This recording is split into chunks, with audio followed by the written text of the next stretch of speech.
This video is for anyone who's ever asked, if I already own this, do I really need that? Because we smell one gorgeous note, vanilla, cherry, iris, oud, whatever. And suddenly we're like, perfect, I need 5 more perfumes that contain that same note. And that's where things get really messy. Not because the perfumes are the same, but because similarities in fragrances is more complicated than people would admit. 2 scents can share the same note and behave differently. One might feel effortless, one might feel impressive, and until you actually live with them, it's impossible to know which one fits your life better. So today, I'm doing this and that with 10 perfume pairs that have something in common. And I'm actually going to give you the context that usually gets skipped. The part that's going to help you decide whether something adds value to your collection or just simply adds noise. If you've ever looked at a perfume and thought, I love this, but do I really need it?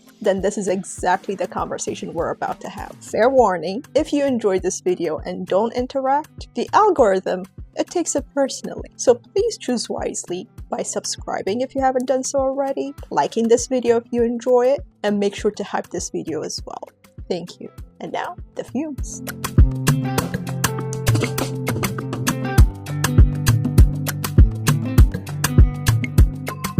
First up, Aria by the House of Elion Dubai versus Vanilla Tana by the House of Greti. Yes, both are vanilla perfumes. Both are sweet, thick, sexy, sensual, buttery, oh my god, delicious type of scents. They are super sexy, they are very sensual in the sweetest way possible. These are the type of scents that hug you during the cold weather. Oh my god.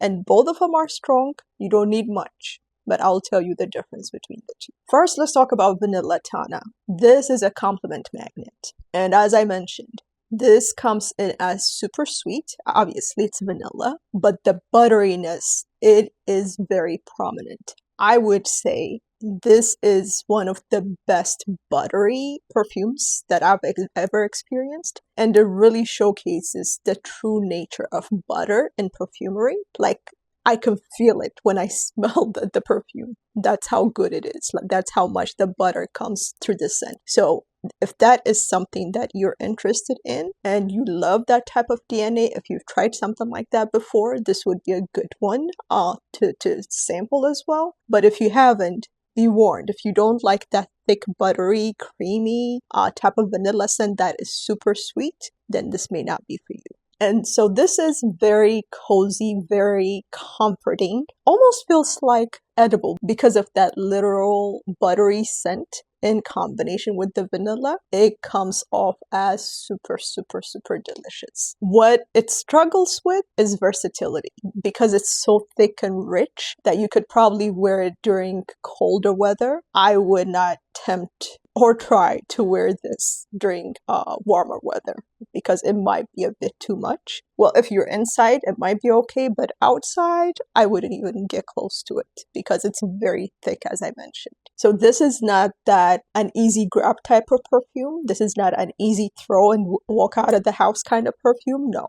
You have to be a little bit more intentional when you choose this perfume because, like I said, it is thick, it is heavy, it is buttery, so just be intentional about it. Now let's talk about Aria. Aria is also very thick, very sensual, very dense. It has the vanilla, of course, but it also has some help from florals, different types of florals, and this is projecting galore, and it is super strong. Another one I would not reach for during warmer weather. This is perfect for winter, probably for fall. But if you're in a cooler environment, this comes to life, and this is also a compliment magnet. Now, because of the floral mix with the vanilla, I would say this would be a little bit more versatile. I would say this is a little bit more sensual. The butteriness here is a little bit less in comparison to Vanilla Tana. So if you enjoy a vanilla scent that is just creamy, buttery, mainly for the cooler weather, I would say definitely go with Vanilla Tana. But if you're looking for something sensual, still a little bit buttery, still sweet, oh, this is super sweet. I mean, sweet galore. Like, you can combine 3-4 sweet perfumes that you have. I don't think it will smell sweeter than this. Like, that's how thick and heavy and sweet this is. So if you're looking for something like that, that's a compliment magnet that is very universal. I would attempt to wear this during the warmer weather as well. Probably inside, not outside. Both of them I would not wear outside. But inside, I would gravitate more towards this than I would to this. Because, I don't know, the buttery scent, it may go off a little bit in the wrong direction in the warmer weather, versus here, since it's tamed down, it's a little bit more wearable. And if you have to compare between the two and the buttery note is problematic for you, I would say go with Aria. But if it's not, either one is fine. But scent wise, Aria beats Vanilla Tana, like hands down. Yeah, this is a little bit more complex and much more sexier if you ask me. So if you haven't tried Aria, I told you guys, I'm thinking about a second backup bottle. That's how good this is. So please give this one a shot. And next up, since we're in the subject of buttery scents, we're still going to do Vanilla Tana versus Dandelion Butter by the House of Curve. These, yeah, they're both butter galore. This is vanilla, this is dandelion. Like, I would say the butteriness of both is very, very sensual. I would say they would go neck to neck when it comes to the butteriness, but which perfume would I prefer within that DNA? I would say dandelion butter, because I love the floral spin a little bit more. And this one you could actually wear during the warmer weather. I actually got this during this past summer, and I really, really enjoyed it. Even though it's buttery, the floral, the dandelion, it really gives it a very smooth, very therapeutic, relaxing kind of feel, and it makes it very sensual. This I cannot wear during summer. There's no way. I know that for a fact. There's no way I can reach this for during summer. But this one, I would say, will be a little bit more versatile, and I can wear it during summer, and I can even pull it off during winter. I don't know about the longevity for winter weather, if it works better with cooler weather, I don't know. But in comparison between the two, I would definitely go with Dandelion Butter. Next, it is, of course, Aria again by Elion Dubai. And then I saw this perfume on Fragrantica being compared to Aria, and this is Baciami by the House of Bulgari. So, very interesting to say the least, but I can see why people are comparing the two. Again, the sweetness you find in both of the perfumes, it could be so addictive and sensual. Now, looking at the notes, Bulgari, it's very gardenia dominant, and of course it has vanilla and amber. In comparison to Aria, Aria has a lot of stuff. Well, Baciami could have more stuff as well, but I'm not sure if it was completely or fully stated as to what it has in it. But here, it has floral, it has the sweetness, it has ginger, you name it. Like, it has tons of notes in here that makes it sensual.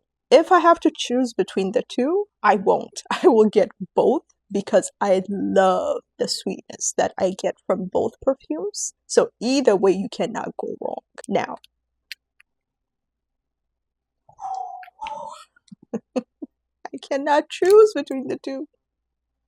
No, I can't. I'm sorry. These are both amazingly dense, sensual, complex, sexy. Did I say sexy enough? Yes, kind of perfumes. I would say Aria is a little bit more complex, and it's really hard to pick one note, versus Baciami. It's a little bit clear and direct. You know exactly what you're smelling. Like, I feel like it's more simple in comparison to Aria. Aria is a little bit more complex, but it still delivers on the sweetness. It still delivers on how exceptionally well made it is. And both of them are strong, and both of them are projecting. Wow. So if you love Baciami, you are more than likely going to enjoy Aria. I can't stress that enough. So they have similar DNAs from a sweetness perspective, but like I said, Aria is a little bit more complex. If you've tried it, you know exactly what I mean. If you haven't, strongly recommend sampling it. Next comparison. This was actually recommended by one of my subscribers. They saw me compare Grand Soir with Blonde Amber, and they're like, Zena, can you please compare Grand Soir with Material by Amouage? Very, very good selection. Thank you for that recommendation. And I'm glad you pulled this one up. For some odd reason, I can't see myself reaching for Material.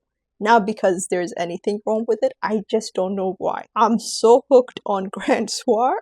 And I think on the previous video, you guys may have seen it, that I got the body wash, body cream, or a body lotion, and then the dabber. Like, I went crazy with it because I just sprayed Material right here, right before taping, just to refresh my memory. There is a huge similarity, I'll say that. But I feel like I'm a little bit biased because of Grand Soir and my love for it. The very light, minimal difference that I see between the two is that Grand Soir, I feel like it's a little bit sweeter in comparison to Material. Material is a little bit sharper on the amber side in comparison to Grand Soir. And as you guys know, I love sweet. So probably why I find myself gravitating a little bit more towards Grand Soir.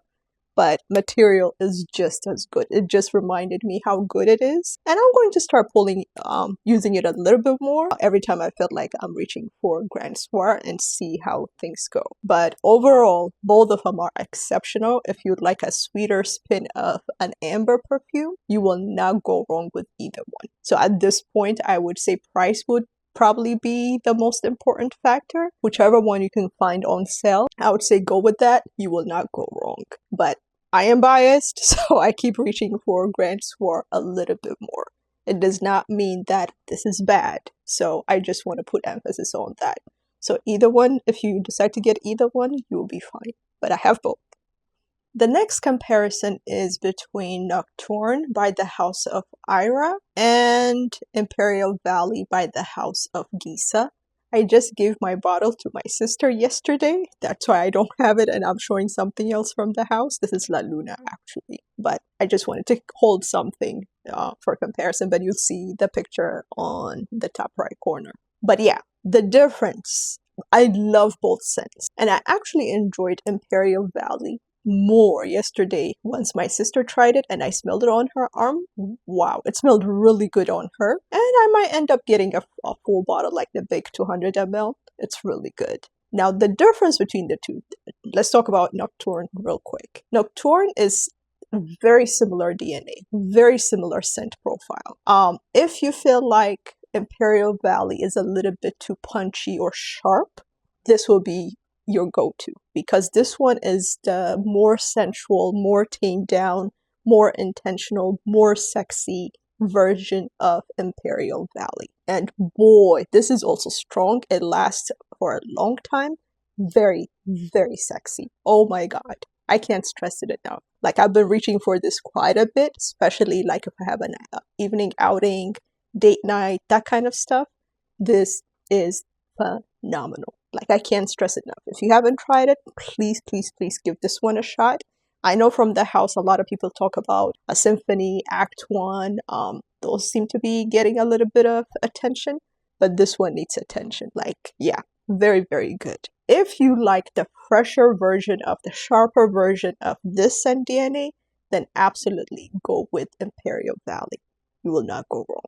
Price-wise, Imperial Valley, the House of Gisa, much more affordable. And during the last video, I think I provided the link where you can get it for like 140, around that range. This one is like 300 plus. So there's a big price difference. And of course, for the amount of juice you get as well, that one is 200 ml. This one is what, 100 ml? So there's a big difference from a price perspective as well. So It's really up to you depending on what you're looking for. If price is a factor, absolutely go with Imperial Valley. If it's not, and you're looking for something a little bit more mature, a little bit more serious, I would say go with Nocturne. But if you love that original, sharp, fresh, clean, sexy, fruity, oody combo type of scent, then absolutely go with Imperial Valley. But both are exceptional. And now, one of my all-time favorite notes. During the summertime, I was going crazy. And I understand it's a very polarizing scent. You either love it or hate it. Both of these perfumes are from the same house, and this is from the house of Guerlain. And one is Neroli Ultra Noir, and the other one is Neroli Plein Sud. This one, you don't hear a lot of people talk about it. This one, you hear a lot of people talk about it. And rightfully so, I understand, because Neroli Ultra Noir is very refreshing, very clean, sharp, well-made, well-balanced. The Neroli is not overwhelming, has sweetness to it. It is very pleasant to wear. And especially during summertime, very, very, very cooling. And it keeps you smelling fresh. So that's why, and rightfully so. I understand that, I respect that, and I love it. Now let's talk about Neroli Plein Sud. If you love thick Neroli, like really jammy, thick, sweet, dense, somewhat on the heavier side type of Neroli, the kind of Neroli like Fiore de Neroli by Gucci, like that type of Neroli, then you would definitely love this. Unfortunately, I hear men talk about this a little bit more in comparison to women, but women can love that DNA too. I know I do. I got the 200 ml just for that. And I also have Fiore de Neroli. I actually use these with something fresh. For example, a fresh, clean scent that's just plain and does not have any substance. I layer it with these, and they balance each other out very, very well, where it's still giving me the sweetness, the thickness that comes from the Neroli and the additional notes that are in there. And with the clean, fresh scent in combination, it's kind of creating Neroli Ultra Noir in a way. Yeah, so I do that for warm weather. But right now, this comes to life really, really good. But again, you have to enjoy that scent profile. It is strong, it is punchy. Punchy not in an oody kind of way, but in a strong Neroli, sweet, dense, thick Neroli type of way. That's not everybody's vibe. That's why I say please make sure to sample it first and see if you enjoy it. But if you do, super, super well made. Definitely worth having in your collection, but you gotta sample it first. So again, this is Neroli Plein Sud, and this is Neroli Ultra Noir. Price-wise, it's Guerlain, so either one is going to be costing you the same. This is again the 200 ml, which is going to cost more, but you can find it in smaller size as well. And this is the 100 ml. Hopefully, I haven't checked their website, but I don't know if they have this in the 50 ml, which will make it a little bit more affordable.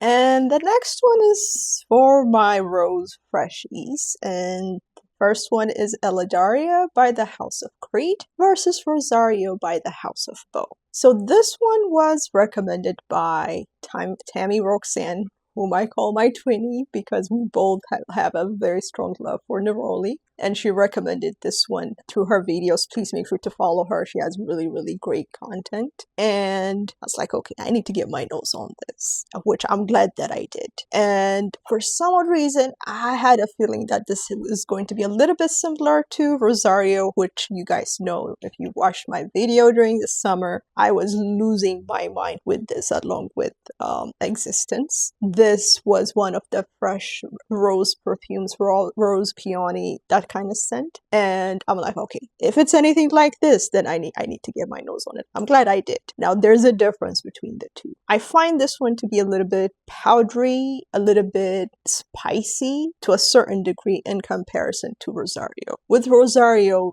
there is the peony, I think it comes a little bit exaggerated and it gives the perfume a feel of very resinous fresh, sharp, clean scent, versus this one, instead of being sharp, it becomes a little bit more powdery and more relaxed. So it's really up to you as to what your preference is from that type of scent or DNA. For me, I appreciate the sharpness because it gives the perfume longevity. Now, granted, I have not worn this during the summer, so I don't know how it's going to wear, but I can't wait to try it come summertime. But this one I have, and you already know my feelings towards this. So if you have to choose between the two, I think either one would be fine. Like I said, I haven't worn this to see how it wears, but if you enjoy the powdery, fresh, peony, rose type of scent profile that has a little bit of that watery note, which gives it a very calming, refreshing type of experience, then absolutely go with this. Try it, of course. If you want a sharper, the type of scent that has peony, of course, that has that watered down rose feel with a little bit of complexity,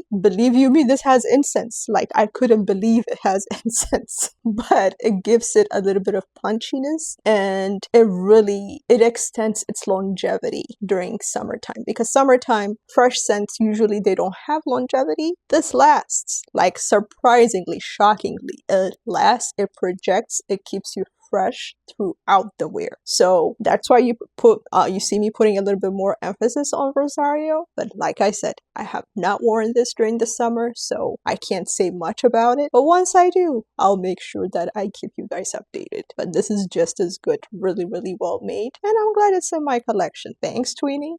Alright, next up. This one is also it's a problem. When I saw the similarities, I get the similarities, but I don't think they are fully similar. Well, let me tell you what they are. Tilia by Marc-Antoine Barra and Scarlet Sands by Ex Nihilo. I get why people compare the two, because they're very white floral, yellow floral, mix, sweetness galore, dense, rich. I get that. I feel like Scarlet Sands has a little bit of a thicker nature in comparison to Tilia. Tilia, probably because of the yellow florals, it may take a little bit of a different direction. And I also feel like Scarlet Sands has a little bit of spiciness to it in comparison to Tilia. But I do get the similarities, like it has that DNA for sure. Just smelling it out of the bottle real quick now, this one seemed a little bit more spicier and richer in comparison to Tilia. If you've never smelled Scarlet Sands, you'll probably describe Tilia in that same manner. But if not, once you smell Scarlet Sands, then you would understand that Tilia is like a little bit lighter, a little bit greener, I would say, in comparison to Scarlet Sands. Now, can you access both easily? No. Tilia is accessible. Scarlet Sands, good luck. Like, it barely comes available. Like, there was only one availability at the Ex Nihilo boutique in LA, and then it's sold out, so they need to bring the next batch. So you have to stay on their wait list to be able to get this, because this is a Dubai exclusive. Versus Tilia, it's been out for a little bit now, and it can actually be bought at a very discounted price at some of the green market stores. So keep an eye out for that. If I have a link, I'll make sure to include it in the description. But to me, both are exceptional. Love Tilia, and then this came and it just took my world. The scent profile for both is a love, love, love for me. So from an accessibility perspective, I would say definitely go with Tilia. But if you can get this, get this. This is exceptional. And the next comparison, I don't have the bottle for the other perfume yet. I've already ordered it. It's on the way. I used to have the extrait. The extrait became extremely too much, so I had to declutter it. Originally, I smelled the original, loved it, but I'm like, the extrait may be a little bit more amplified. And boy, was it amplified to a point where it was too much for me. So now I've ordered the original. It's on its way. But these two perfumes are, the first one is Oud Saoud by Maison Francis Kurkdjian, and the other perfume is Radical Rose by the House of Matière Première. So Actually, this was also another recommendation by one of my subscribers. Thank you for this recommendation. Rightfully so. This Oud Oud, if you've smelled it, if you have it in your collection, you already know. This is one of the best oud rose combo, period. The best. And it's very unique in comparison to some of the rose oud combo scents that are out there. This is sweeter, it's dense, it's very sensual. I don't think I've ever smelled anything like this. And all the other rose oud combo perfumes that I have in my collection, they don't smell anything close to this. This is very unique, very sensual, very, very rich, extremely loud. And I mean, if there are 10 exclamation marks, I would include those with after the extremely. This is the type, like I've said this before, spray in the air, just walk through. If this is your first time spraying it, I wouldn't even attempt to spray it on myself. Like, that's how strong it is. Now let's talk about Radical Rose. Now Radical Rose, yes, obviously it's a rose perfume. It doesn't have oud from what I've seen in the notes, and I don't get oud from it. I would say it is a very, very sensual patchouli, saffron, peppery type of rose that stands out. It is exceptional. It kind of reminds me of Rose Centifolia Extrait 1 by Guerlain, one of the ones in their Extrait line. To me, it has more similarities to that in comparison to Oud Satin.